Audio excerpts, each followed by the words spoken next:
This is beautiful. What is that, velvet? Peace and love is the key.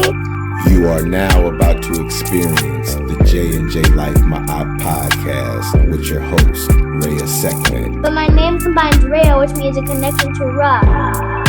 J&J-Life podcast. Please Smash that like button. Peace and love is the key. Aakhu'Ra family, I'm Reya'Sekhmet. Thank you for tuning to the J&J-Life podcast, a space where we study African wisdom and sharpen the teachers who sharpen the path that shaped our path, and protect the cultural memory that guides our future. And we build the mindset our generation needs to stand strong in truth. Today we step into the legacy of a movement that shaped the mind of a generation.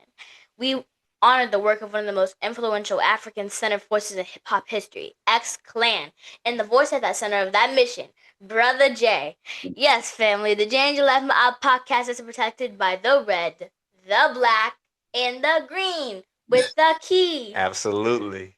A few of X-Clan's songs, Funkin lessons in Exodus, and Verbal Milk taught me how music can teach, warn, and awaken the African mind all at the same time. And even though I'm 9 years old, I've come to know the responsibility comes with consciousness. X-Clan's message inspired me to shine a light on the reawakening happening within our people and to learn directly from the elders who carried this work long before my generation arrived. And we continue that mission by learning from a master teacher of the movement. So, family, today's discussion was on the foundation of the principles of Ma'at: truth, justice, harmony, balance, order, arrangement, reciprocity, and righteousness. These are tools to fortify our homes, our minds, and our collective stability. So, look, family, I am beyond excited. Me too. So, let's bring in our guest. He's one of my favorites. He's a truth teller, a master warrior scholar, a living legend who, in my opinion, stands among the strongest word bringers, message conveyors, and truth tellers of our time. He does this by using pedagogy. He carried the banner of Blackwatch with precision and discipline. So, without further ado, please welcome Brother J, the Grand Verbalizer, Funkin lesson to the J&J-Life podcast. Peace and power, Brother J. How are you doing on this vainglorious day? Indeed, I'm blessed. Ashe for such a great introduction. I appreciate you and your family.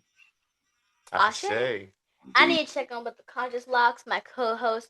Baba, how are you doing on this fantastic day? Fantastic day. I like that. Do Reiseki. And peace and strength to you, Brother Jay. You know, it's always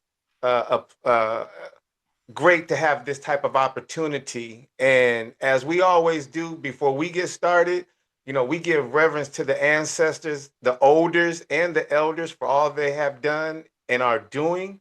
Yes. And again, as I told you before we got started, Brother Jay, it's an honor to share space with you, the Grand Verbalizer, Funkin lesson, you know, and being a part of today's build.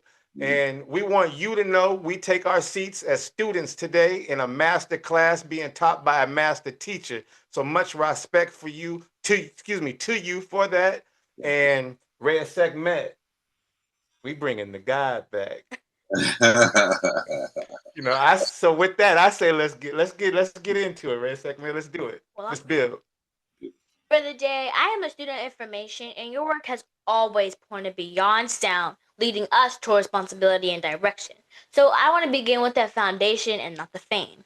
Please share with the family where your background, like where you grew up, born, and raised. What did your home teach about order, elders, and responsibility? Like basically what shaped your early mind and what forces formed your discipline before the world knew your name. Indeed.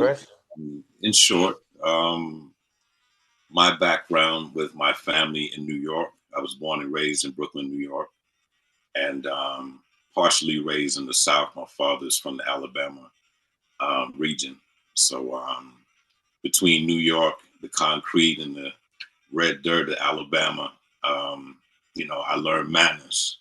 I learned discipline, and I learned protection of my elders from the beginning, be it my great-grandmothers, my grandmother, whatever they needed to assist them. I was always there, always focused on learning, you know, being a student, you know, of their wisdom. So as I grew in music, in New York, in the mid 80s, interested in DJing and things of that nature. I had to remember that I need to still keep those disciplines. When music stopped being censored, you want to play what's hip, but I couldn't play that kind of music in front of my family. Mm-hmm. Saying even doing a simple barbecue or a birthday party or anything, the music started getting, extra, years ago, not just like today where everybody complains about the lust and the foolishness. So this began a long time ago, you know what I'm saying? So I had to learn how to write, music that, that transmitted the lessons that I was receiving. Mm-hmm. So, I was introduced to the Blackwatch Movement. They were doing black liberation movement with hip hop, which I had never seen before. For them to try to use hip hop as a freedom of speech tool, and I thought that was very interesting. So I joined them as a security, training to be security, and then eventually becoming one of the key messengers for that movement. Blending my love of music and the want for my people to be improved in one place was a dream for me. Ashe. Ashe. Thank you for laying that foundation down, Brother Jay. I want to share alone. Actually, I want to build on those principles and instructions, right? In our traditions, teachers like Ma'at are principles to measure oneself. So, like Brother Jay, how did Kemetic teaching shape your understanding of order and balance? And when did Ma'at move from knowledge to practice in your life? Indeed. The Kemetic science was very interesting to me because it breaks down everything in principles. So we don't get into idolatry and the extras that a lot of thought systems do. And I say thought systems, meaning religions and practices of that nature. When you just deal with principles, it's always truth.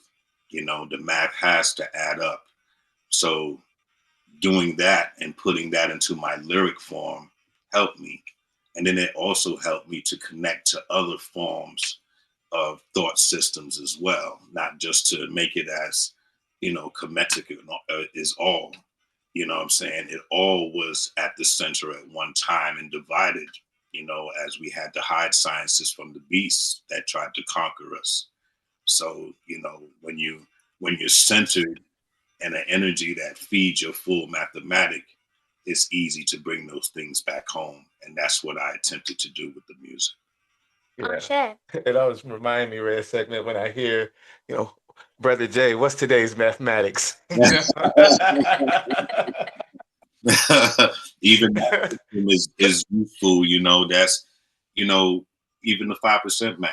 You think about it, it's numbers and symbolics. And, that's one of the first things that a child should be taught coming up, trying to find the way and the thought system that, aligns them, and then when the family has a code in the language, you know what I'm saying, it functions better. You get up and what's the math of the day, and then you have to practice it, not just memorize it. Yes. Good discipline, And peace to our African family, the African village. I can try to name everyone, every group, but I'm not going to do that. But peace to the 5%ers, the guys in the herb, our foundational black, and however you identify, you were, the Nation of Islam, the Moot Institute, and our Pan-African family, our Cushitic family, a Kemetian family, the list goes on and on and on. But peace to the African village. Yes, man. We are so wonderful and universal. And that's what I want to express. It's not a racist separatism. You know what I'm saying? We are so universal. I want that to be given as our stereotype rather than what they see us as. Absolutely. So I've always celebrated our look and our sound and our pocket of how we get down. You know what I'm saying? It's always been a joy to me. And we're going to get into that. Ashe. Shay. So, family, if you hear something today that challenges what you learned in school or on the block or even media, pause before you push back, because red knowledge corrects wrong behavior, but you can't correct what you haven't researched. And here on the J&J-Life podcast, we educate, empower, and inspire people of African descent to not only become African-centered, but being African-centered with intention. I understand that correcting misbehavior begins with realigning thought, what you do for yourself, what you allow others to do to you, and what you do to others all reflect about what you believe about yourself. But that self-concept is shaped by what you've been taught about yourself. And what you've been taught about yourself is shaped by what you've read, heard, and seen about yourself. And as the wisdom goes, when you control the radius of a man's thoughts, you control the area of his actions. A mind cannot do or teach what it does not know. And as at the Moot Institute for Ancestral Learning, we're taught that restoration of knowing. So before you disagree, do your work. Because what we're sharing isn't based on opinion. It's based on primary sources, African-centered scholarship, and decades of suppressed truth. Won't you say that one more time for the family right here? African-centered scholarship and decades of suppressed truth. One more time for the family way in the back. African-centered scholarship and decades of suppressed truth. Well, I say to that, Reya'Sekhmet, you're not playing today. You know, you've been studying, for this interview, Brother Jay. She's really been putting in the work, doing her research and everything like that. So I would just say, Reya'Sekhmet, you don't play while you work. And I don't work while I play. This is nation business, family. And Brother Jay, I study how personal reveals itself in a person's early life. When you look back at your childhood and your teenage years, what signs would you say showed you that your voice was meant for protection and instruction of our people, and not just for entertainment? And which elders, which books, and which communities sharpened your sense of duty?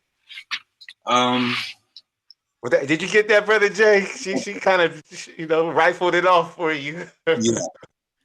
All right. So, my calling to speak to the people, I think, was first developed when I was doing school plays. So, you know how the schools have, the Christmas and the Shakespeare and different things, they try to get you to memorize script, And so I think starting there, breaking my fear of speaking to mass crowds at an early age kind of sparked something in me as well. And then being in a Lutheran school, a private school in Flatbush, Brooklyn, I was blessed with a Black teacher and a long line of white teachers who lived on the outskirts of the city. And he was the first to teach African studies in the history of that school. And I was honored to be one of his first students, Mr. Hubert Chang. And he lived Peace to the family. Huh? Peace to the family. Indeed so. And him opening us up to where we see ourselves. As the sister said, we don't see ourselves in things. So, we're studying Edgar Hoover and all the other presidents and saluting the flag in the morning, and we don't have anything that looks like us. It's always what conquered us. So having him as a breath of fresh air to instruct us that, African power is just not people in huts, stabbing fish in the river. It's technology, it's architecture, it's mathematics, it's so much things that, that we don't discover. But when we see it on the TV, it's always grass skirts and bones through the nose and all kinds of stuff like that. So he broke that stereotype. And now, I start studying, you know what I'm saying? And now these elders are more valuable to me than just school teachers. You know what I'm saying? They're now anchors for me. You know what I'm saying? So, so even in the school system, I was able to find someone that, was willing to open my spirit. The universe had created that time for alignment. And from there, my interest in cultural studies increased, you know what I'm saying? And, 80% of us, Black people, were raised in Baptist, backgrounds, you know what I'm saying? So now it was time for me to break down the Bible and find the elements that Mr. Chang was giving me to find those elements and what books inspired the Bible. And then it goes on and on. It becomes a snowball effect of searching for a reason, not just reading 1,000 books to be smarter than anyone else, truly having a goal to what I'm seeking, which is truth. You know what I'm saying? We are such a great people. Why are we seen as slaves all the time, or violent and ratchet and so on and so on? Why do we have that? Who is painting that picture? The questions roll on, and the job is to answer them with action. Much respect for sharing, Brother Jay. Hearing how those early signs shaped you helps me understand something important about that purpose. And that is, some people grow up wanting attention, but others grow up being prepared for responsibility. Yeah, and that's facts, Reya'Sekhmet. Indeed. And you might have asked Brother Jay a question.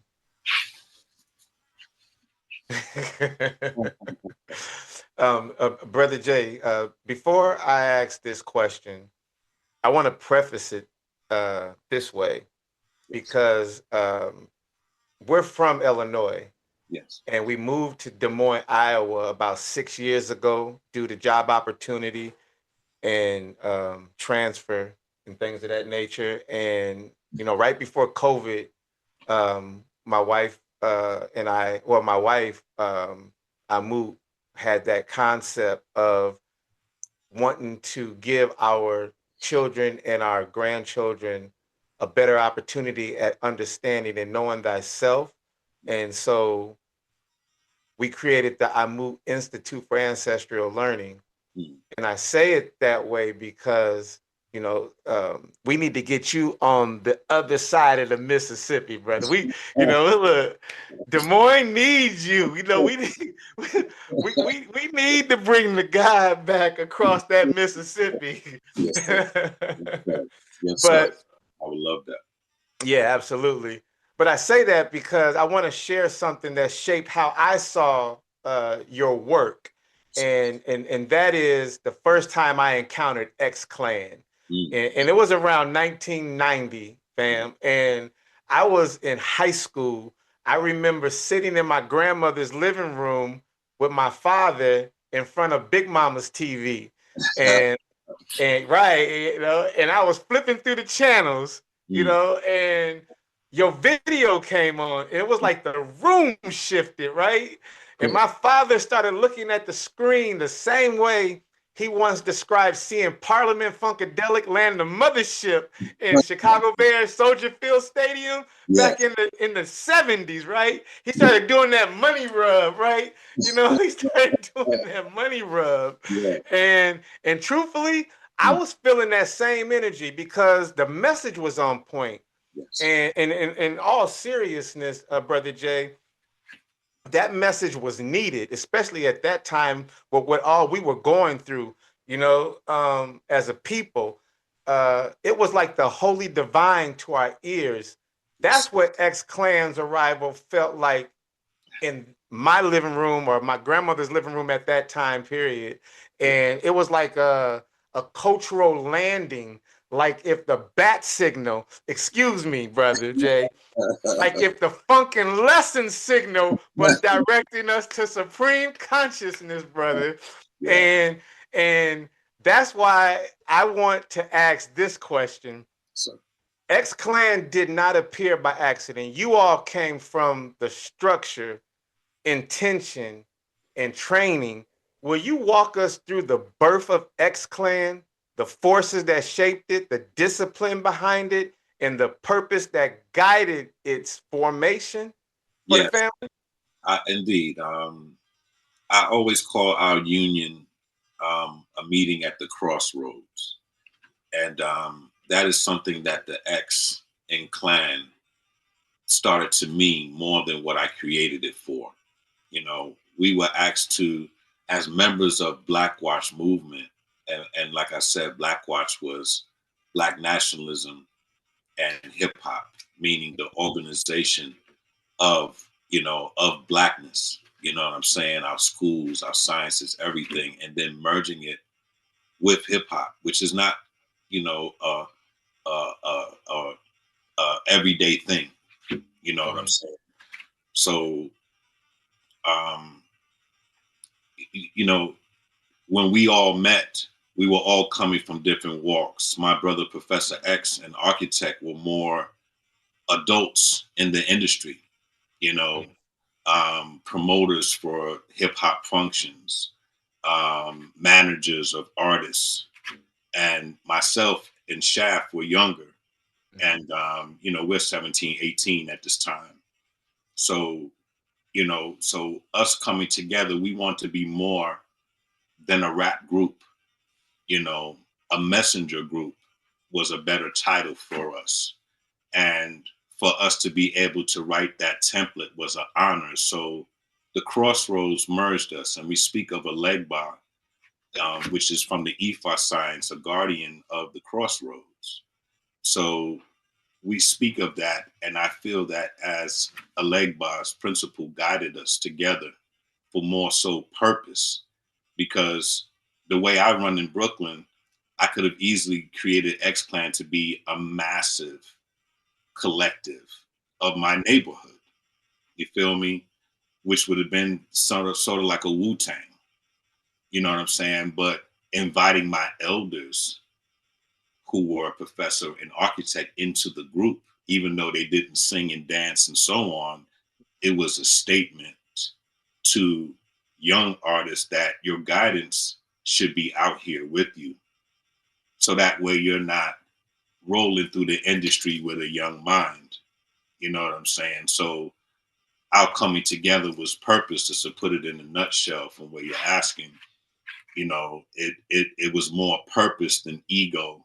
You know, we're serving an ego-based genre. When we talk about hip hop is based on ego.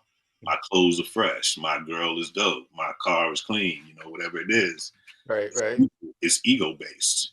So to ruffle the feather of that is a deep thing. You know what I'm saying? So we had to show the numbers in our movement when we do this, because we're not alone. If I just got up there like Kid and Play and we just got one or two, you know, artists or whatever, it's hard to believe. But when they saw the masses on our videos, and we're really just playing at that point, just enough people just to show like this is a united thought. This is not Jay's idea or X's idea. This is a union and divine intervention at this point. So so in a nutshell, that's how, you know, how we came together on a spiritual definition. Absolutely. And we appreciate you sharing that with us.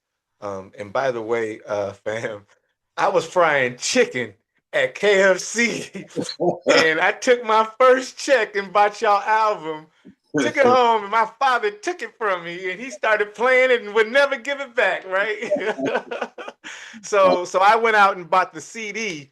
And I didn't have a CD player at the time, and I ended up having to put that CD player on layaway. Took about 6 months to get that thing out. Powerful, man. It was deep times, man. You know, the young heads don't understand. They got everything plug and play directly to them. You know, we had to go out and go to the record stores and reach for what we love and you know, show that appreciation. Now it's just, you know, they flash past your video, you know, and don't note the hard work that goes behind it.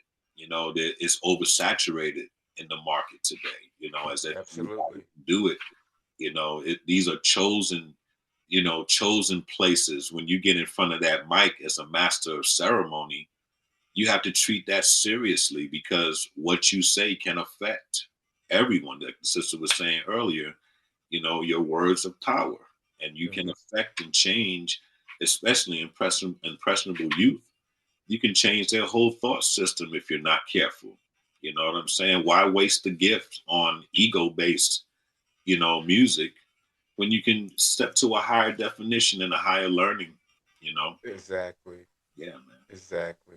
Brother Jay, So, you spoke about the responsibility of it all. I want to understand the depth of that responsibility. Like when you stepped into being a public figure, what way did you feel on your mind, your voice, and your daily choices? what did the public demand from you? What did responsibility actually demand from you that the public never saw? Essentially, what would you say are the unseen responsibilities and sacrifices that come with carrying a cultural message? Well, like we just said, the impressionable side. You know, when you speak of Black nationalism and Marcus Garvey, you got to realize that people have different views of what Master Garvey was about. You know, we see liberation, we see activism, and we live in a society that may see opposite. You know what I'm saying? So I know in my drive, my responsibility is to kind of clean up, you know, where our legacy was stolen from us, you know, and getting that back, we have to make sure it's fed correctly, you know, on top of us being uneducated, we're displaced. We're not in our regular system of how we learn and how we live and how we work. So just to get the knowledge and shoot it at people is not enough. You know, you have to find a way not to spoon feed or create layman type of thought. We have to find a way to say, as I call it, the funk code in my music, where it's one layer that you're receiving, say 1990, 30 years ago.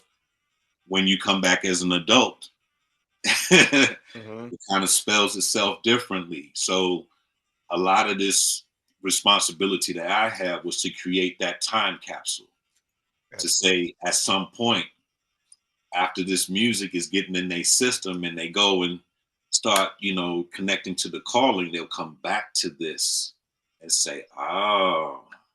Yeah, So like, there it is. you There know, it is. so I couldn't look for immediate gratification, you know, appreciation. It's cool, the crowds and the fame and all of that, that comes with music. But from the movement side of things, I've seen a lot of teachers born. I've seen a lot of, you know, learning institutions built on our contribution, not because of us, but just pushing that contribution to where everybody's focus was at that time, which was in hip hop. Everybody wanted hip hop at that time. So now putting those things together, following the instructions of the divine intervention that brought us together, that we spoke of, you know, a founder of a movement, you know, managers in hip hop, and then connecting with young men who have a strong intention and a blank canvas. You know what I'm saying? We have straight skill. We're one of the best MCs, we're one of the best DJs, and we're willing to sacrifice that to give our people what it is. So that way I didn't come out to y'all with a LL Cool J hat saying, well, I rap sometimes, and then over here I'm doing the movement. Put all of that together. That's a heavy sacrifice, you know what I'm saying, versus the ego-driven game that we're serving. So that responsibility was on my neck, you know, to answer your question, sister. And that's what we respect you about, Brother Jay. You know, much respect. Respect. That's it. Okay. I've got to know duty always comes with a cost.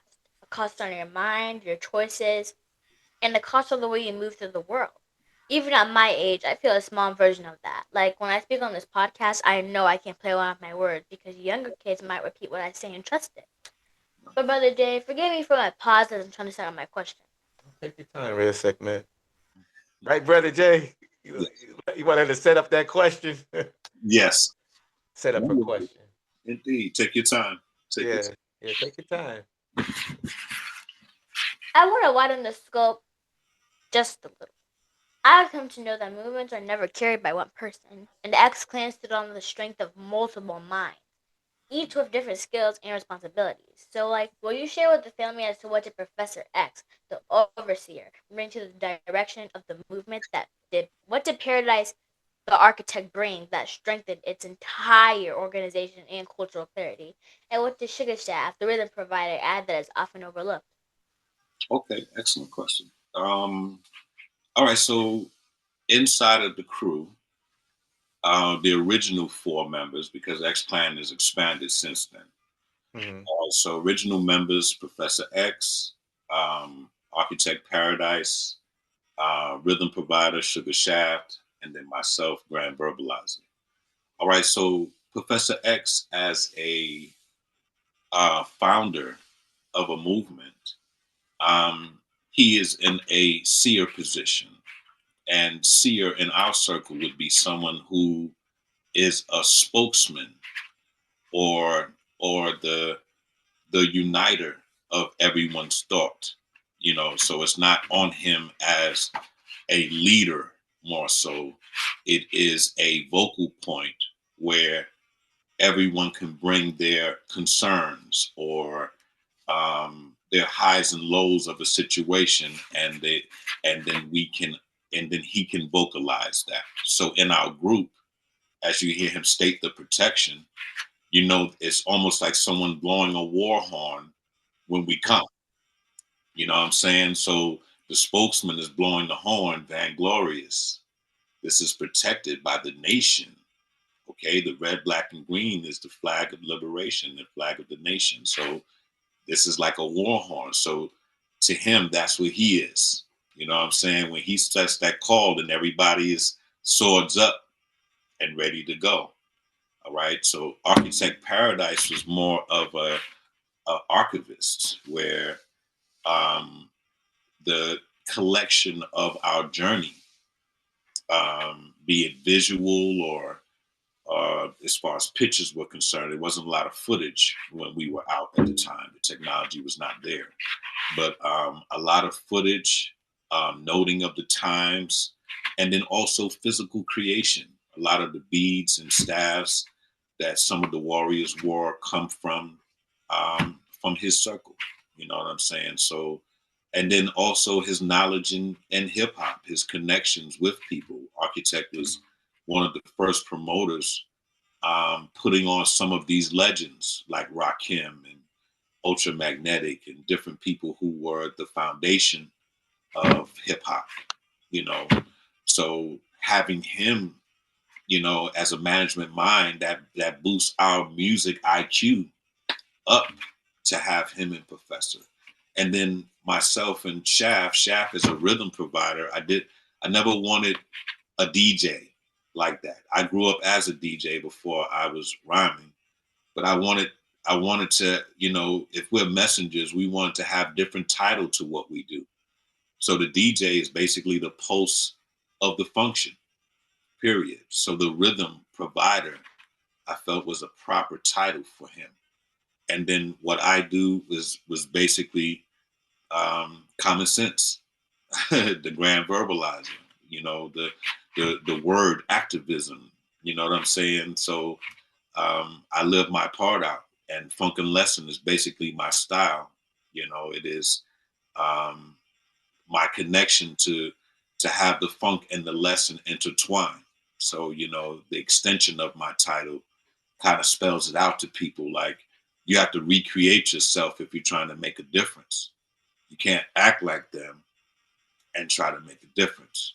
You got to totally rub against the grain. So our clothing and garb that we wear, just like how you have the keys on your shirts and on your neck, that's our everyday. It wasn't for camera or at any time. So, we wanted to influence hip hop that was so budding at that time, so powerful. We wanted them to remind themselves that you have the power to create this hip hop as a freedom of speech tool. Shout your culture. Who's going to stop you? You know what I'm saying? Everybody follows the trends and the fads. One person cut their hair in a flat top, everybody getting a flat top. Somebody wearing a certain sneaker, everybody wearing the sneaker. We always example the lamb and never the shepherd. And we wanted to be, connect to the Aalites and the shepherds that are out there to say, this is your soundtrack. You know what I'm saying? This is your example of how, to mold messengers. If you're not one yourself, find that young spirit and help them mold. Give them something to write about. Otherwise, there's only the ego. There's only the greed. to write about. Sometimes, the older heads, not the elders, but the older heads don't give that energy to the generation. You know what I'm saying? That's where they become elders. Okay. If you're an old head just talking foolishness, then you be as you are. But if you're talking with wisdom, then that's the guidance that an elder gives. And I don't think that we gave the young generation at that time, after my time, I don't think we gave that next generation enough love and molding to prepare them for how the industry was going to become. So those were our responsibilities as members of that group at that time, the original 4 horsemen of Exclaim. Absolutely. Indeed. Absolutely. And Brother Jay, Yes. I have to say this part because it still gives me the chills every time I hear it. Gives you the chills, Reya'Sekhmet? Yeah. And that is, this is protected by the red, the black, and the green with the key. Sissy. Yes. That line didn't just sound powerful. It made me feel the presence of something bigger. Like the whole movement was standing behind that one message. Like it was a reminder that our culture has guardians and that every word you spoke carried the weight of a people who refuse to be erased. Which leads me to my question. Yes. And that is, when people come up to you in public and start reciting X-Clan lyrics, sometimes with excitement, sometimes with emotion, do you ever feel worn down like that, or does it serve as a reminder of the responsibility you carry and how far your words still travel today? That's a very good question as well. It's been a long time. And, reactions of people are crazy. I mean, I could be walking in the mall, somebody lose their mind, start singing lyrics, start doing the moonwalk. Some, what I'm saying, some people start telling they whole childhood based around the music. It's just a reminder for me that there is no retiring for what I do. That I always must put an effort toward the music that I use to put this message through. You know what I'm saying? And that comes to what I was just talking about giving and developing artists. You know what I'm saying? So the Vainglorious word that my brother created, it was the calling, like I said, a war horn. It's the gods are here. You know what I'm saying? And we're not coming from Noah Webster's definitions on anything. Again, rubbing against the grain of what the programming is.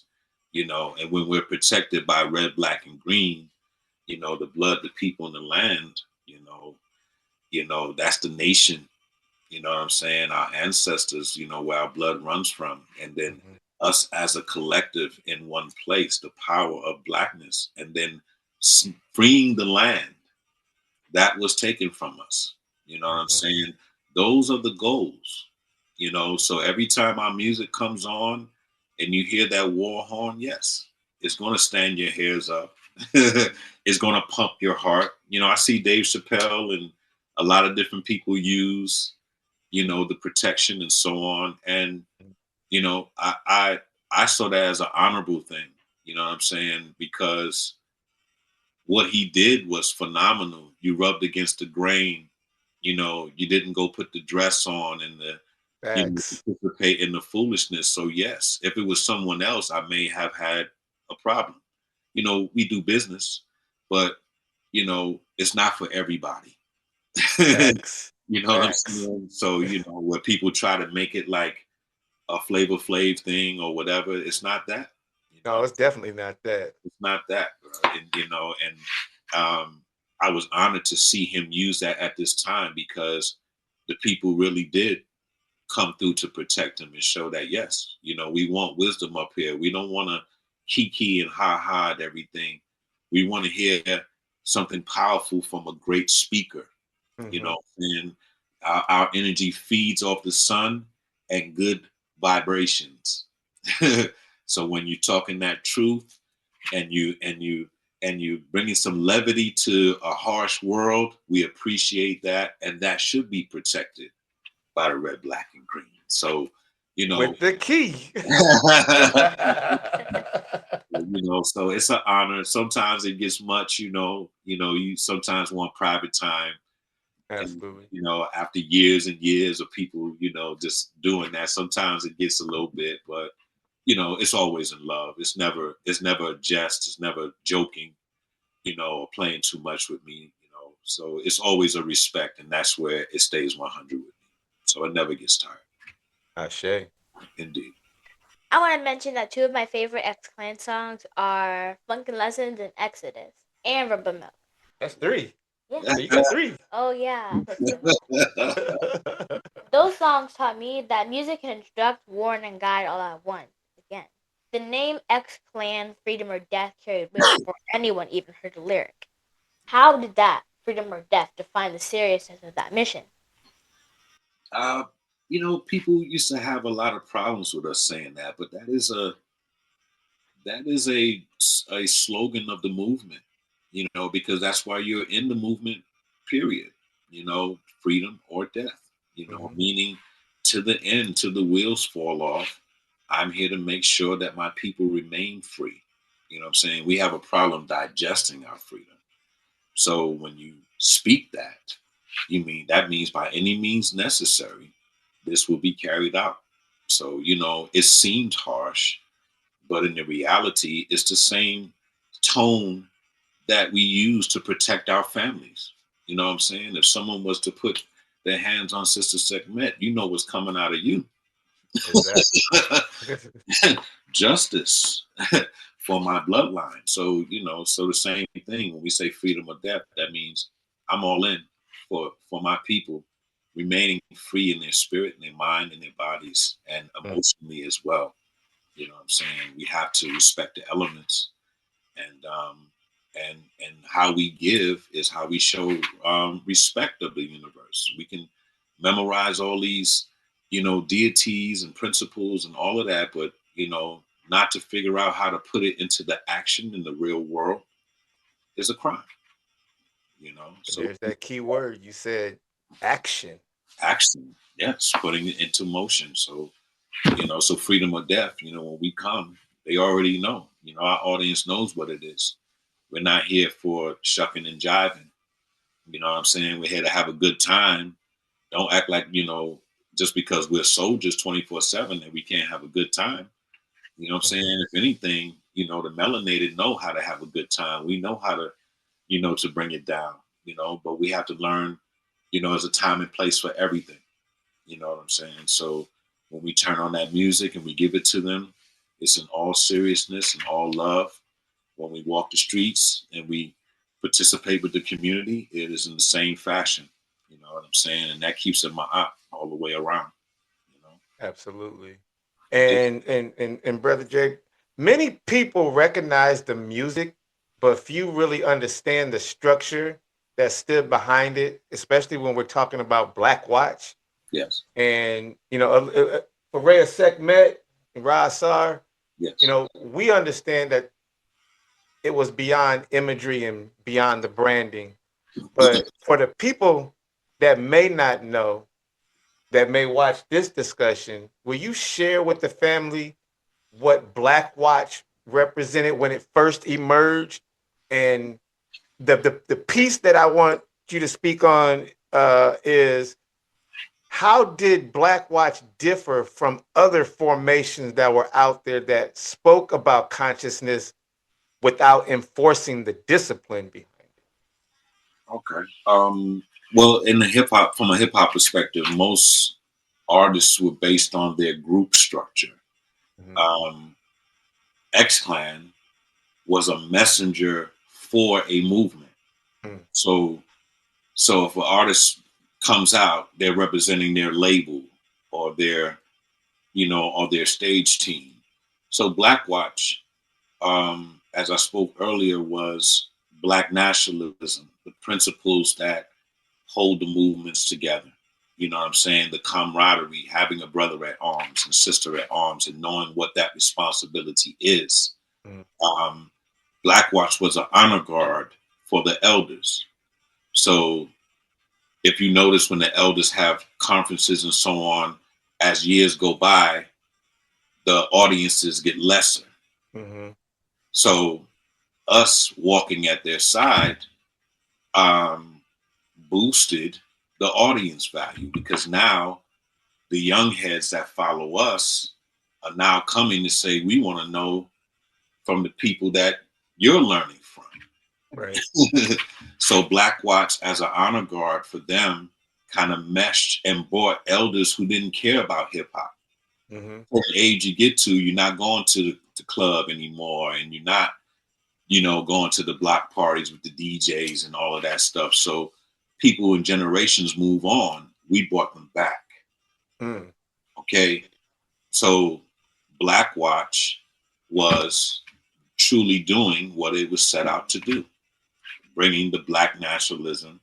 You're bringing the elders home, and you're bringing the young heads in.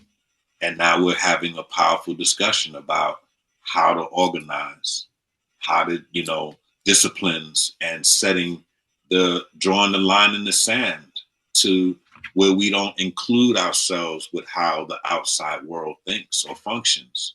You know what I'm saying? You don't do that in your head. You got to do that in real time. Yes. You know what I'm saying? And that's where the elders will kind of show you how to do it in real time, because as you get older, you learn better methods of how to do that. Absolutely. No matter how gifted you are, you can't do certain things from a young perspective. You know what I'm saying? It takes time. It takes experience. It takes traveling, So Blackwatch was that movement foundation. And we're learning from the Reparations League and Cobra.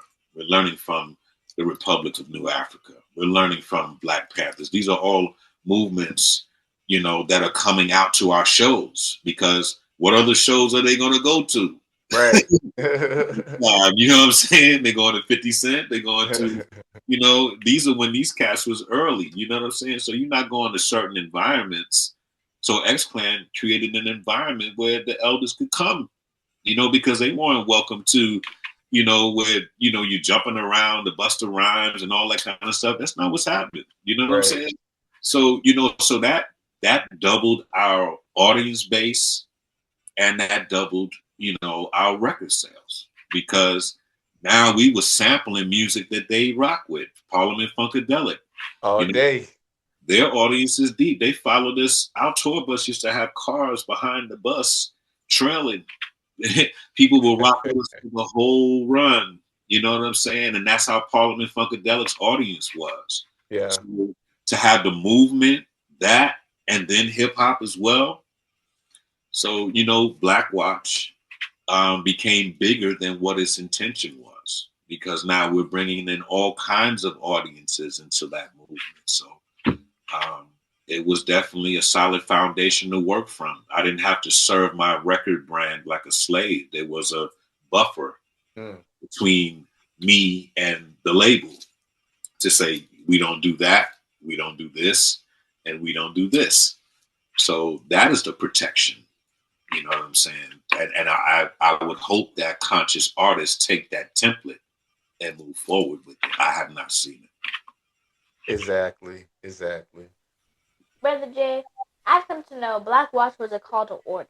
I want to bring clarity to link to a young Isis, because many fans still misunderstood her position. And correct me if I'm wrong, Brother Jay, but a lot of people believe she was a member of X-Clan, but she was actually a member of Blackwatch. And Yes. her assignment carried its own structure and discipline.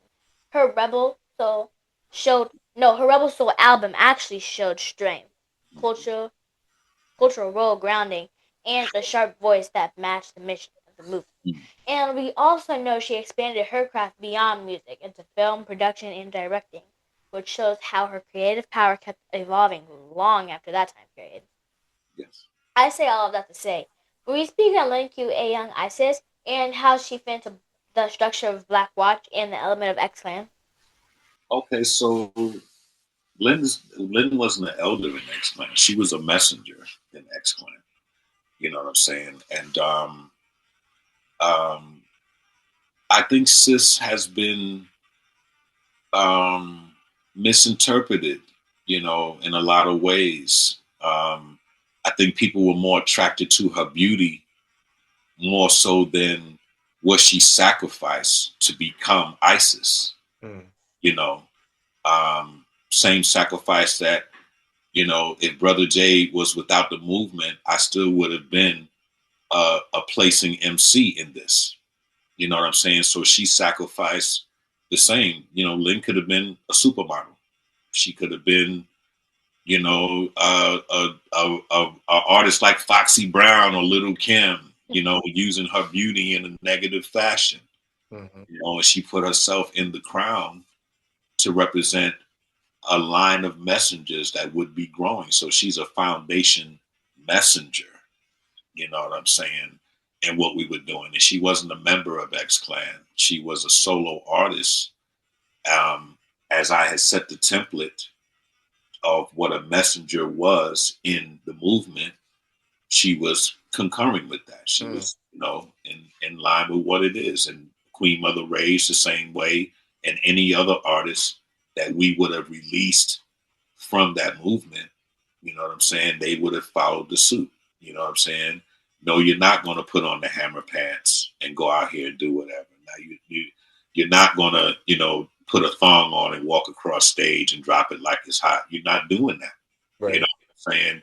And her success would have been the crown royal for female MCs to get more respect at that time as well. So, you know, on the family side, we should have put more, a better production around her, you know what I'm saying, and really took the time to develop, you know what I'm saying, you know, her multi talents that she had. You know, she's a dancer, you know, she got a lot of things under her belt, you know what I'm saying. So I think we needed more time to develop our artists. You know, even X Clan itself, you know, I think we needed more time. And I think that Isis would have had more of an impact than just like, oh, that's the pretty girl from X Clan Blackwatch. Because that's all you hear. You know what I'm saying? When people come, it's never singing like, yo, line 4, and they busting a lyric like it's Biggie Small or something. It's always like, yo, where's that pretty light-skinned girl that's in y'all camp? So you look at the sacrifice that sis has given. I salute her 1,000% for having patience with our people, you know, stuck on your look and not realizing that you're out here in these rallies with us. We're in the streets, you know, fighting. You know what I'm saying? Riots are more open at that time than they are now. People are getting permits and stuff doing riots and stuff. Back then, right. there was no permits and stuff. So, you know, we live in a combat zone in New York already. So you imagine it turned up. And then she's going from there to the studio to write, you know what I'm saying, or back to the crib to write about what she just went through. And cats are just stuck on pretty light-skinned girl. Right. With the crown on. You know, that you know, our people, man, you know, it's things that we see in hindsight when the time was like, you could make this artist top notch. She could have been a Beyonce for the movement. You know what I'm saying? If you got stuck and glued on her, and I think if we really kind of developed it a little bit different and made the path a little easier, I think incredible creativity would have come, you know, from a lot of our artists. We had, you know, multiple groups at the movement. And, you know, I talk about this in my documentary, like, you know, we had an opportunity to be a death row, you know what I'm saying, for consciousness. And it's sad, you know what I'm saying, that the industry turned to want violence and false script over truth and expression. You know what I'm saying? So it's really backwards. But just to answer your question about Lynn, Isis, I think it became more powerful than her intention. You know what I'm saying? People made it and put her on some great Adonis level and whatnot. And they did that to all of us. You know, they thought we were from another planet or something. And we saying, no, man, we right here front line. you know, and when we get off tour, we're going back to the front line again, you know. So, you know, people wanted heroes, and it's not time for heroes of that nature. You know what I'm saying? We have to be saviors of our nation first. You know what I'm saying? If we got 100,000 saviors on the front line, you know, and 20,000 of them are messengers, then, you know, who is going to get a record sale in our circles, in our schools, in our communities, if they're not speaking positive and uplifting things to the youth? You know, that would be the natural boycott. We never got a chance to get to that stage, man. Right. And I think that Lynn career suffered because of that. You know, I know it hurt X-Clan because, you know, when everybody's talking gangster this, gangster that, they, you know, black folks rock with what's convenient. Not something that they got to do work to understand. You know what I'm saying? And to find that balance is already difficult enough for a messenger group to find, like, what'll keep you dancing while I'm putting something against the programming in your mind at the same time. That's a very delicate science. Well, we rock with you. We rock with you. And shout out to Lynn Q. You know, definitely shout out to Lynn Q, right? Yes, man. My sister's powerful, man.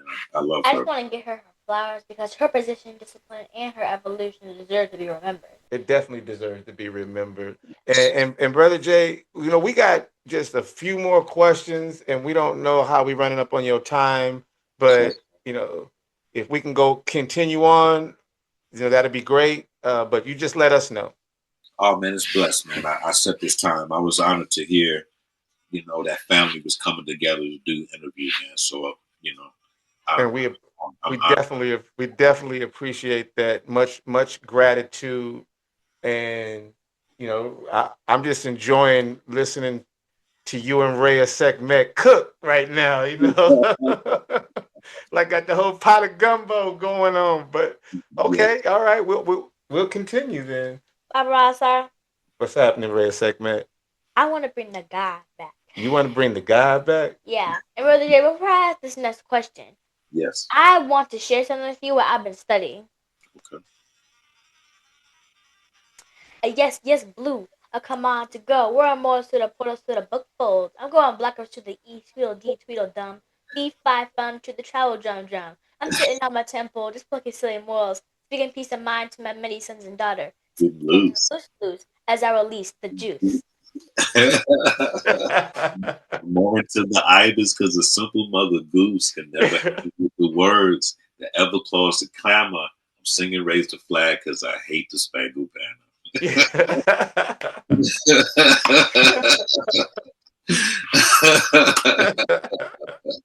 Yes, indeed. Powerful mind, sister. Yeah. Brother Jay. Yes. I can't do it any justice, but when I hear a song like Rum and Milk, I hear you speaking to the African village, reminding us to think and to study and sharpen our minds. Yes. And I really want to understand the environment you were standing in when it comes to X-Clan and Blackwatch. Like, what pressures did you face while carrying the message? And what risk came with speaking that message directly to a system that punishes cultural confidence?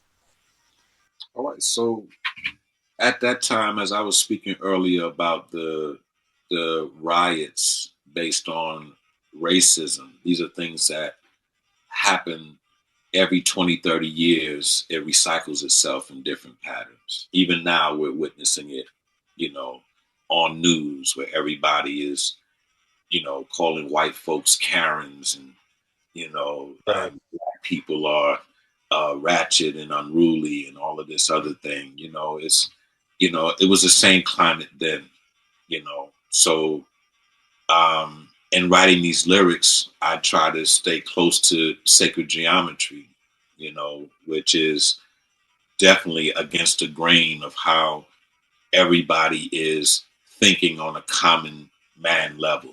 You know what I'm saying? Bills, this, that, and the other,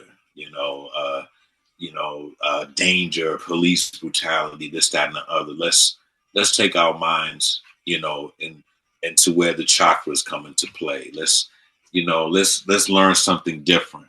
Mm-hmm. You know, so Verbal Milk was like, a mixture of many things. The blue egg giving birth to the gold bean, different things within those lyrics, and then still sticking to what people know.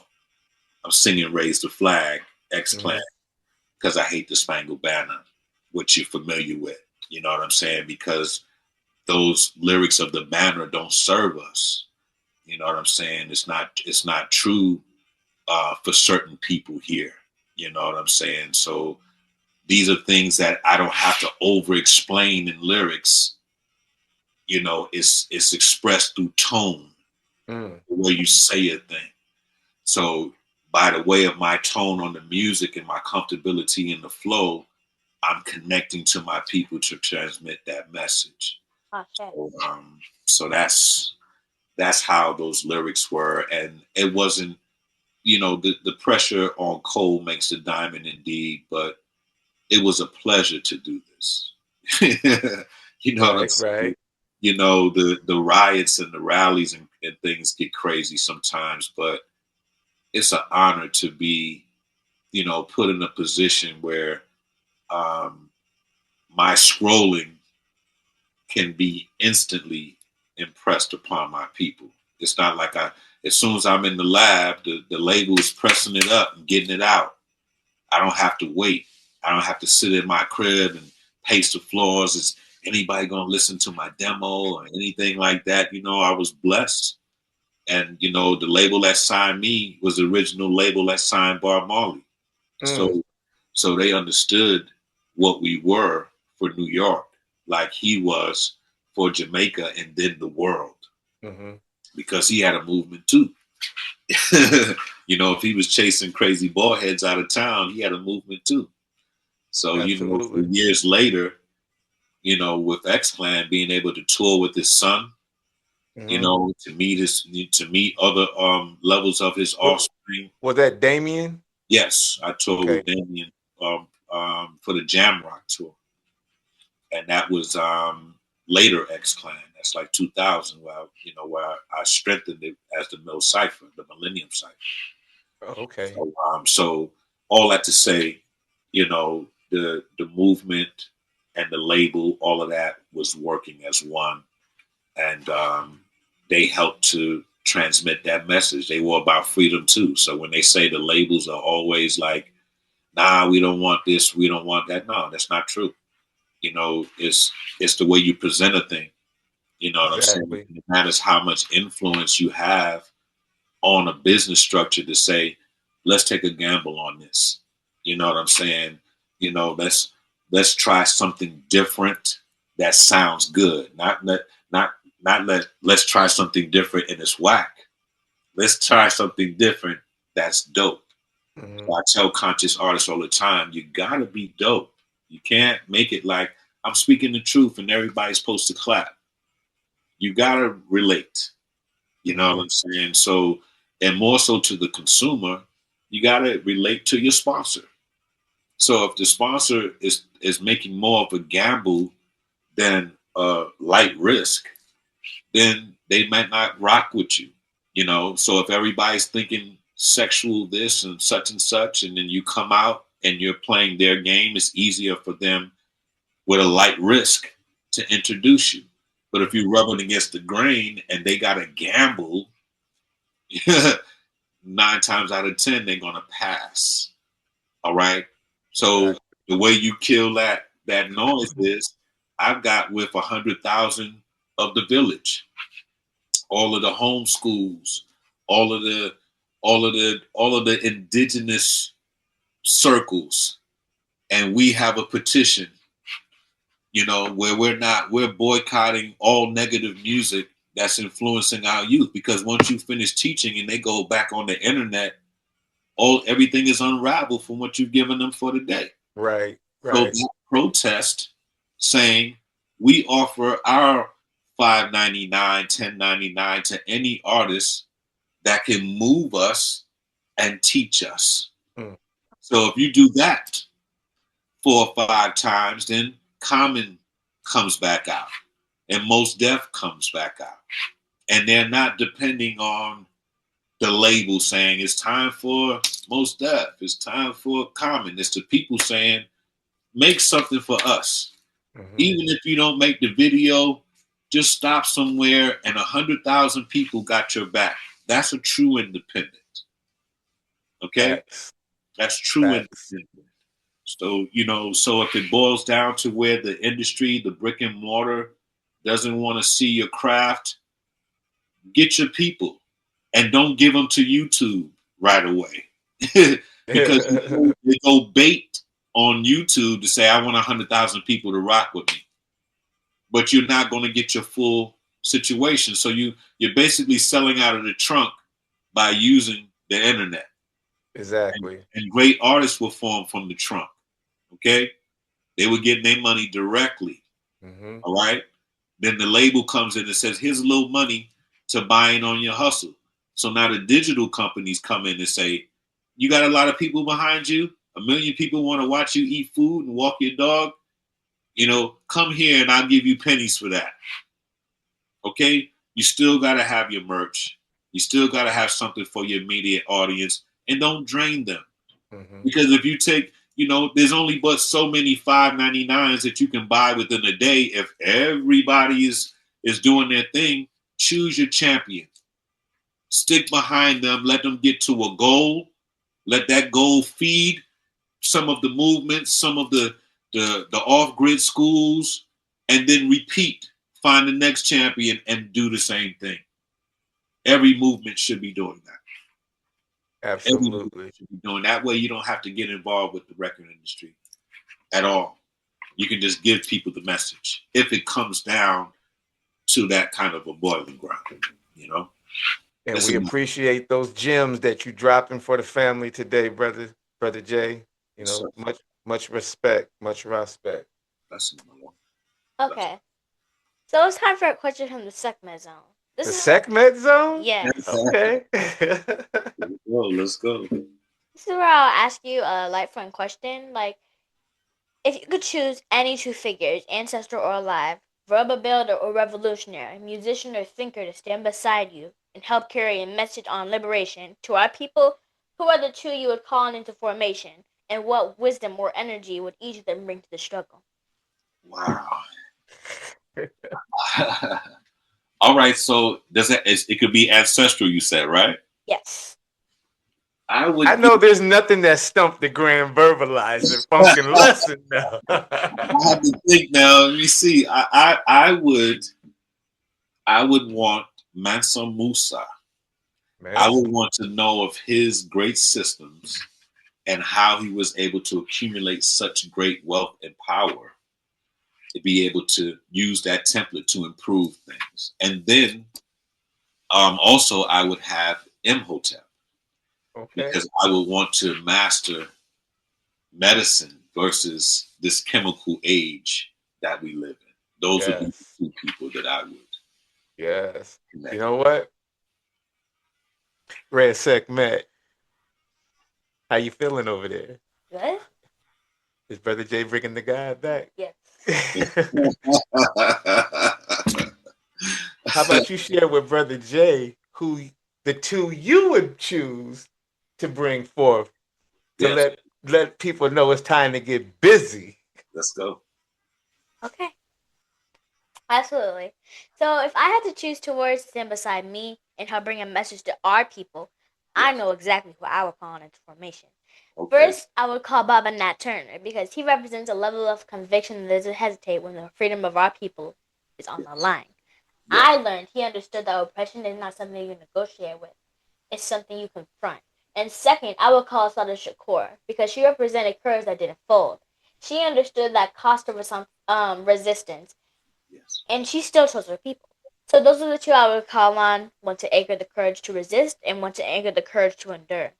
Yes. God bless her. God bless her passing. Yes.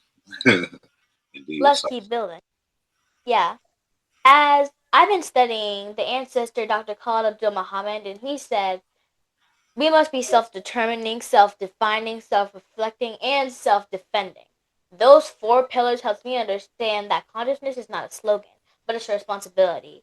And what you Yes. shared in our discussion today, Brother Jay, leads me to a clearer understanding of something elders have been trying to teach my generation, and that is they remove the shackles from our hands and our feet and place them onto our minds. And those are mental chains are hard to those mental chains are hard to see, which makes them harder to fight. I say that because hearing you speak about that time period helps me understand how intentional the struggle had to be. So I want to learn from the discipline you carried and thinking about that discipline. If you could extract 3 lessons from that time period for the young warriors becoming like me, what would those lessons look like that protects the mind and helps us recognize that the traps that replace the chains? Okay, so powerful. In order to release the shackles, you have to be in the opposite direction of the programming. So where the young generation, to me, they don't have enough discipline, structured discipline around them. So they must seek that. I don't feel that the manners are in a place, you know, how you address people that are not only older than you, but just people that are on your same generation level. I don't feel there's enough communication, respectful communication, you know. So there's missing enzymes, if you will. There's just missing elements that I feel separate the young generation from now. And this is purposely done, even to a point where they have changed the tempo of the music. One thing that made my generation respectful of the last is that we borrowed from their record cabinets. So a lot of breaks that people hear on my albums might have come from my mother's record cabinet or my father's record cabinet. And I was able to talk to them about the artists. You ever went to a George Clinton concert? You ever went to Diana Ross? Okay, now you look at today, what is a young head asking me? If the AI makes your beats, you don't need to talk to me. You know what I'm saying? If the YouTube teaches you how to make a track, you don't need to ask me how to use the machine. So there is a divide that we have to address and a bridge to build before, you know, any kind of influence can hit the young generation. That bridge has been burnt for a very long time. And when you now pay the young generation like, you are right, you know, here's a big contract, here's a private plane. You look at the artists of the past, only a handful of them have the private plane, the so on and so on. So in their mind, I know I'm doing right because I'm paid at 20 years old more than it took them 40, 50 years to get to a place. Mm-hmm. Okay? The misunderstanding of that is the problem. The shackles will put back on you to get paid. And without that elder head there to show you where that shackle is, you're going to continue to be lost. And this is full receipt because now you see these artists, the lease is up, sitting in court, sitting in a place where you never thought that you're writing the scripts that they wanted. You wanted danger, you wanted death, you wanted sex, you wanted whatever. I did what you asked me to do. You know what I'm saying? I lived this lifestyle and it got worse with money. The label doesn't care. The people that sponsored you don't care. You've already advertised the brands and the products. So if you had that eldership there, they can show you. This is what your deal looked like in 1992. This is what your deal looked like in 98 or even 86. Okay? You imagine the kind of deals R&B artists were getting back then. Look how the ball players were getting paid back then. You think somebody like Dr. J would be paid like LeBron? No, he wasn't. So now that y'all have been given the money, that that has continued to burn that bridge out to where nobody wants to be the first one to say, let's build something. Each side is arrogant. Mm-hmm. So so back to your question, it's very difficult to just inject into the young generation. They have to be willing. You see how sister is willing to be here to say, I'm with my family. I'm proud to be broadcasting. Some parents can't even sit in the same room with their kids. Facts. You feel me? So that's why I was excited to make sure I chisel time for this. I do a lot of interviews and stuff, but I pick, my battles. You know what I'm saying? I don't want to oversaturate myself with the time, but when I heard that family is doing this, I said I was very, very curious. You know what I'm saying? To touch people who live it like I do. You know what I'm saying? This is how my family moves around. We travel and teach each other and keep ourselves in that mind state. You know what I'm saying? So I always want to touch base with that and expand. That's what the nation is about to me.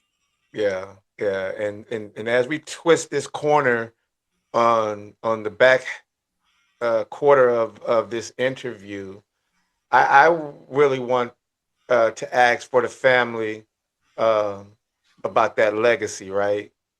Is the legacy of Brother J separate from the legacy of X Clan, or are the two so deeply connected that they move as one structure? And when you think about it, Brother J, then especially about the next generation, especially the children like Reya'Sekhmet, who are just beginning to study culture with that seriousness, with that level of seriousness. What part of your legacy do you want them to examine with true discipline to carry forward with intention? Indeed. Well, there's no separation of what Brother J is and what X Clan is. I created X Clan. It wasn't given to me by professor or architect. I created that and brought the brothers in that fill in the four horsemen, so to speak. Mm-hmm. You know what I'm saying? So I don't have a separation thing with that. Legacy wise, I can't call what people will remember from me. You know what I'm saying? I can't, there's so many different ways for them to get influence. I just want them to get something. If it was the cultural word that Shazammed your whole situation, then so be it. If it was the choice of the breaks, producers admire me because I created that album with no drum machines, no any of that. I chose straight analog sound to make what that is. Now in the digital era, it may suffer, but spiritually, I was connecting to analog elements to make that product. You know what I'm saying? So it's it's a lot with the Brother J side, who loves to spit lyrics, and then the presentation that I do when I put an X Clan project out. Absolutely. So sometimes people will see me because I love to express lyrics and consciousness. I throw something out that they've never heard before, that they can't get on an album or whatever. And it's a gift to them. I'm not doing it like, hey, new video, buy my t-shirt, and so on, and I'll see you later. And my audience gets confused, like, yo, where can I get this? I want to give you my money. And I'm saying, save the money, take the message. So Brother J has always been giving in that fashion. Now, when it comes to Clan, where I'm putting the messenger group back on the spotlight and so on, then support us, because your support says to the major brands, you should have 5 of these types of groups on your label. Mm-hmm. If you got a Jay-Z, a Young Jeezy, a this, that, and the other, you should have a Dead Prez. You should have a Common. You should have, Black Star. They shouldn't be coming out with an album and nobody know what time it is. Right. You know what I'm saying? I knew more about Pharrell's group than Black Star coming out. And the brothers was just talking about cocaine and foolishness. Mm-hmm. And Black Star was reuniting. Talib, you powerful with the podcast, and Mos Def with acting and so on and so on. This should be a monumental moment. It's like it never happened. Never happened.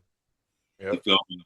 So I feel that there should be more broadcasts on conscious artists and more support. So Brother Jay, you see him, I'll be rhyming to something in the house. I'll go a little mix and master and just throw it and be like, keep consciousness alive. You know what I'm saying? Keep it right and compare the bars up against what you're listening to and what I'm spitting.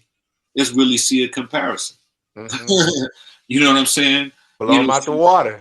Come on, 16 bars, you can teach a class here. And then 16 bars here, what am I doing? I'm having a drink in the club, and as soon as you're done, you're out of my mind. You know, that's why there's so much of the foolish music, because it's easy. It's fodder. You know what I'm saying? It's fodder.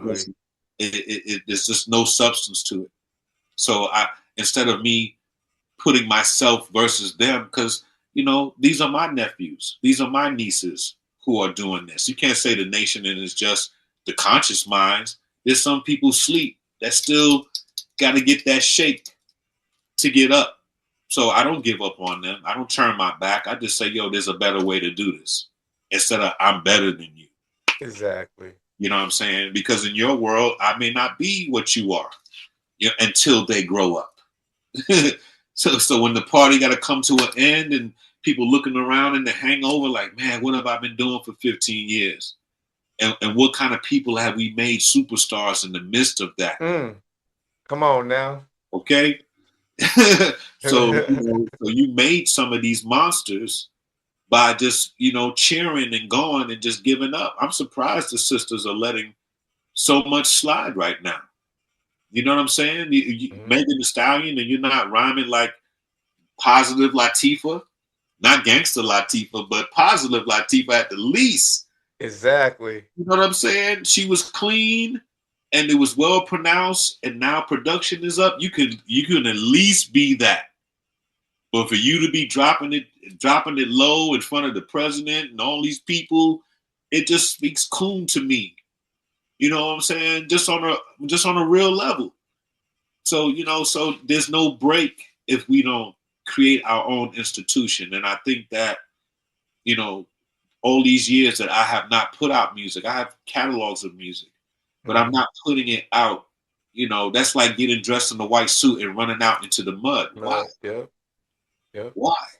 You know, for what reason? I have nothing to prove. My people know who I am and what I represented.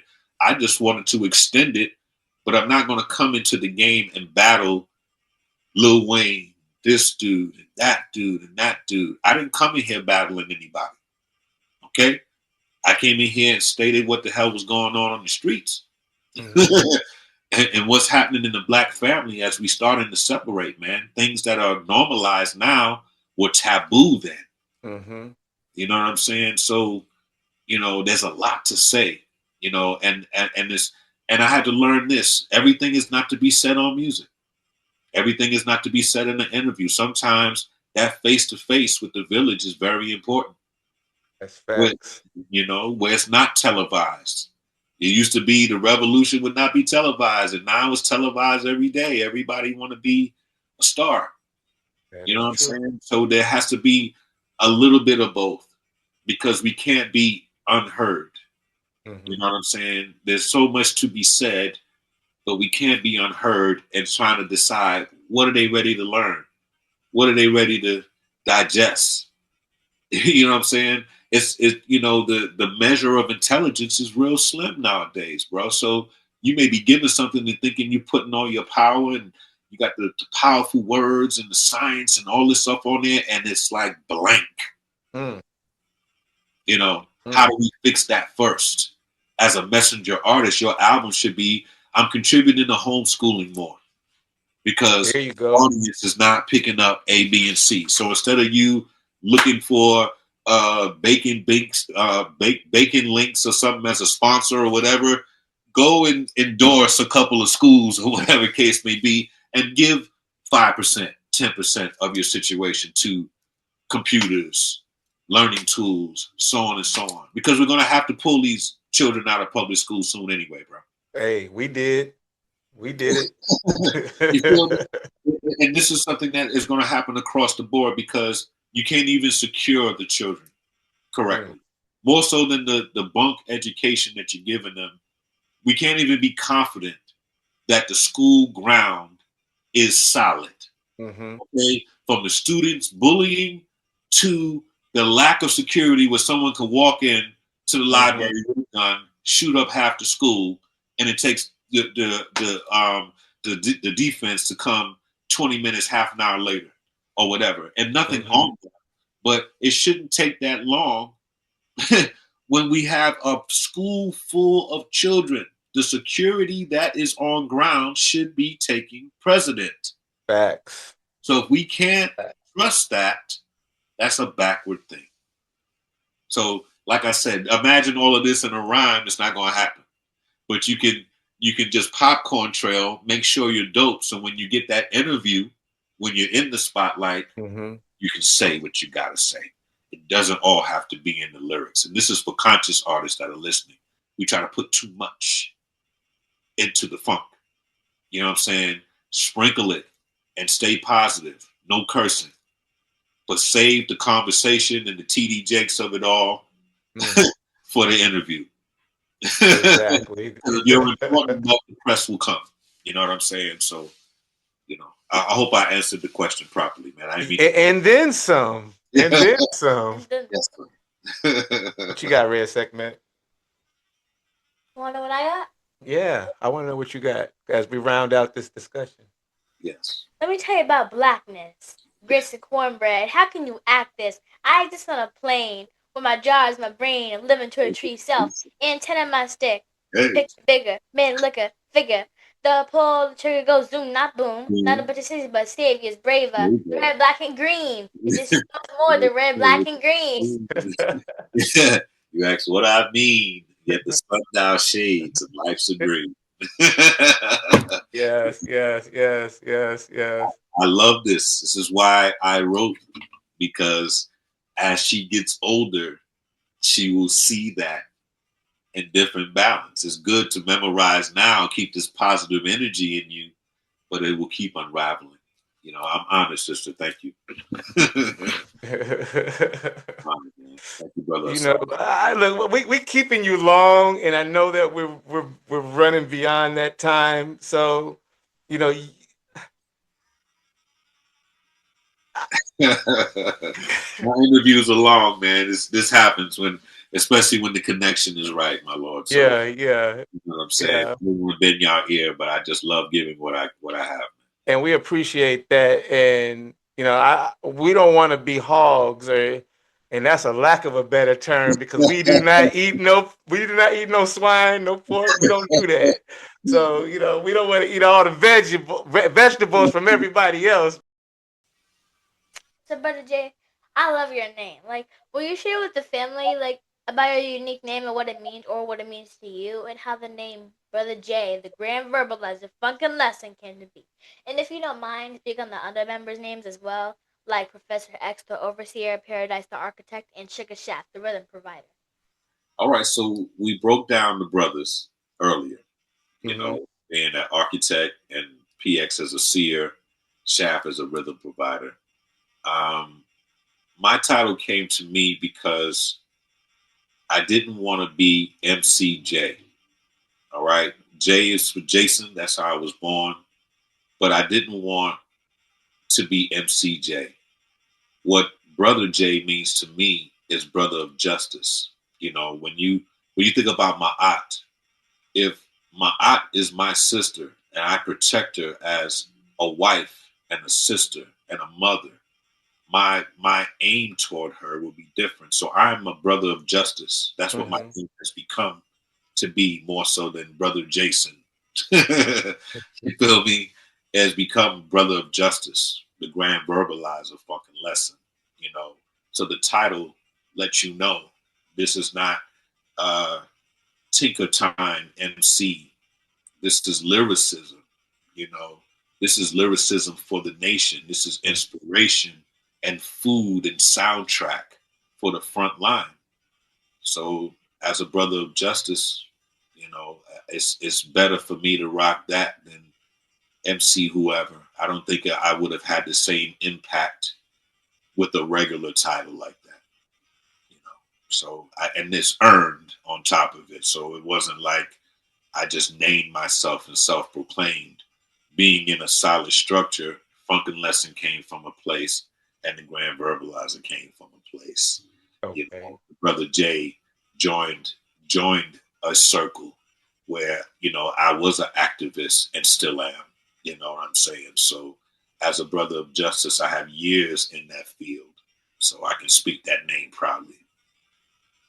Ashe, Ashe. And Reya'Sekhmet, this is your second question and your last question, so you better make it a good one. 'Cause, you know, whatever you got cooking up there, let it be a solid one. Dude. All right, there we go. Brother Jay, listening to you speak has helped me understand the seriousness of what you carry, but it also makes me look at where we stand right now in 2026. The world has changed, but the pressure on our people has not disappeared. So I want to ask this from a place of responsibility. My questions are, is the mission still Black nationalism? Is the movement still Black Watch? Is the oath still freedom or death? And for the young warriors becoming like me, who feel called to serve the African village, what does sacrifice look like today? What price must we be prepared to pay? And if we choose to stand for our people with the same seriousness you carried in your time period, especially. She put it all in. That was like one question, many parts. All right, so it's always freedom or death, as we spoke earlier. I have no choice in that matter. Once you commit, it's done. You know, there's no changing on that. The oath, yeah, it connects in that same vein. You know what I'm saying? The one thing that lacks today is commitment. You know what I'm saying? People are not committed to themselves, as we were speaking about self-love earlier. And if you don't commit to yourself, then how are you connecting to others? You know what I'm saying? It's going to be a hard promise to keep if you're not true to yourself and you try to offer it to the nation.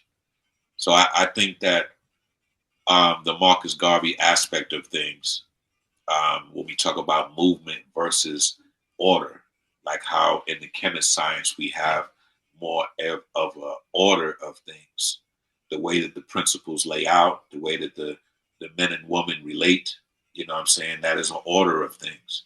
When we say a movement, this is, you know, the development of a community army, two different worlds. All right. You know, that can come together with the common denominator if it be justice, but you know, one is enforcing discipline more than the other. You know what I'm saying? I think that in us coming together, everyone's goal has to be the same. You know, our ways may not be. So we're going to have patience with each other. You know what I'm saying? So it is my hope that in continuing what I do with music and now film, because we live in a visual era now, just to do music is not enough. So, you know, in doing both genres now, my hope is to make sure that there's some kind of level of decency for the young heads to learn, because a lot of young people are separate from the shenanigans of the industry. Some of the parents just don't tolerate it and they can't watch it and you can't pull it up on your phone. That is a loss of an audience. I want to bring that audience back. I think that is kind of the balancing or the ways of the scale, if you will. All right, since we're building my I think the balancing of the scales will be bringing the elder that enjoyed hip hop when it was pure, and the seeds that are cut off from that because their house is disciplined. I think they would be able to come home if there was a genre created for conscious music. All right, some kind of conscious Def Jam or something where there is a place for people to come, not just like, hey, my record is out, come and get it. Or my film is out, put your thumb on it so I can get, consideration for sponsors. No, it has to be a home where you always can check for a nice flow of artists, giving you enough time to digest the album. If 20 albums come out every day, you're only going to listen to one or two of them. Right. So the traffic has to be set up different. So in the midst of what we're still continuing, that the trying to find that rock place to put this brick and mortar conscious brand, because people don't believe it unless they can touch it. If I run it out of my bedroom, you don't believe it's a label. But if I'm on the corner of 5th and 5th Street and 7th Ave with a borderline over my door that says, conscious whatever, or Power Records or whatever it is, and people, I believe it now. It's just the way we were programmed, bro. Right. Everybody else can do it out of their bedroom and do it out of whatever, their living room, whatever, and they blow up. But when it comes to us, you know what I'm saying? We got to have everything. You one of those Hotep guys, you got to do that. I can't stand the way that, the sisters have made conscious men. We should have been separate from whatever dog that you describe. Right. But it was Hotep N-word all the time, and that word is not made for ghetto translation. Not at all. You feel me? So a lot of things need to be addressed when it comes to consciousness, because there is a community, regardless if we're together or not, physically, there is a community that has higher ideal, and we're not going to tolerate what you've done to the modern man when it comes to referring to us. So those are things that I plan to continue to do, with X-Plan. When you ask is it still freedom or death? Is it still the oath? Yes, my oath is an improvement of our people, because we are displaced, programmed, and miseducated. And now with a computer on your hip, there's no excuse. Facts. What is there not to know? What is there that you were so curious to find out? Find it and get over yourself and get to the activism. Facts. Facts. So, Brother Jay, is there anything that we didn't touch on today that you wanted to talk about? Or is there anything coming up for you in the future that the family should know about? Concerts, speaking engagement, community practice, stuff like that. And you mentioned this documentary, and me and Reya'Sekhmet have been kind of eyeing one another like, how can we get our hands on this documentary? Yeah, I've been working on the story of the East Blackwatch album, and just basically going over some of the things that we built on, like growing up between the city and the farm, protecting my elders and things that I've learned that added to the lyrics that everybody recites, just really showing where it came from, more so than the story of the clan. You know what I'm saying? So I wanted to start there to kind of spark lyricists, because if I'm going to build a conscious label, they should know where the inspiration for my words came from, instead of talking about my journey in full. It's not that time for me to talk about that yet. So I'm just doing something that is going to be a powerful production. But like I said, I'm not rushing to throw my pearls before swine. I'm not interested in that. We have good support and funding for our projects. So we're just looking to get the same opportunity that everybody else gets, man. Absolutely. And I think these industry heads are kind of learning that the party is turning down now. A lot of the people that you sold this false reality to are growing up now. So if I could be the soundtrack for their reincarnation, if you will, I would love to do that, with a brand that understands what that is.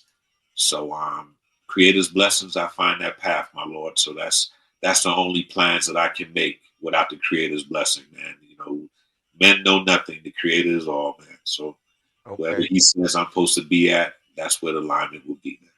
There it is. There it Yes. is. And we'll put your social media link in the video description.